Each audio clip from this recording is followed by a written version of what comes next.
दोस्तों, हमारे चैनल पर सिर्फ और सिर्फ गवर्नमेंट ऑफ पाकिस्तान की तरफ से जारी करदा महकमा मौसमियात की रिपोर्ट नशर की जाती है। अगर आप मौसम की सूरत हाल रोजाना जानना चाहते हैं तो प्लीज सब्सक्राइब अवर चैनल। जानते हैं 13 सितंबर बरोज हफ्ता पूरे पाकिस्तान के मौसम की सरकारी रिपोर्ट। हफ्ता के रोज इस्लामाबाद और गिरदोनवा में मौसम गर्म, जबकि शाम और रात के औकात में मतला जुजवी अबर आलूद रहने के अलावा चंद मकामात पर बारिश का इम्कान है। हफ्ता के रोज सुबह बलूचिस्तान के बेशतर अजला में मौसम गर्म और खुश्क रहने का इम्कान है, ताहम जनूबी इलाकों में मतला जुजवी अबर आलूद रहने का इम्कान है।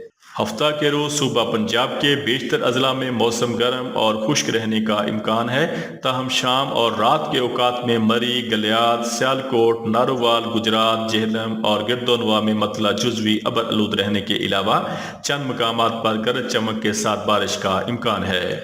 हफ्ता के रोज सुबह सिंध के बेशतर अजला में मौसम गर्म और खुश्क रहने का इम्कान है।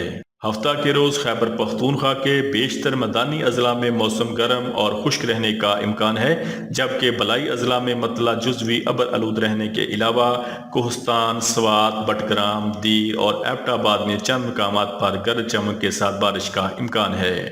हफ्ता के रोज गिलगित बल्तिस्तान में मौसम गर्म और खुश्क रहने का इम्कान है। हफ्ता के रोज कश्मीर और मिल्हिका पहाड़ी इलाकों में मतला जुजवी अबर आलूद रहने के अलावा चंद मकामात पर गरज चमक के साथ बारिश का इम्कान है। दोस्तों, अगर आप महकमा मौसमियात पाकिस्तान की सरकारी रिपोर्ट रोजाना जानना चाहते हैं तो please subscribe our channel. Thank you so much.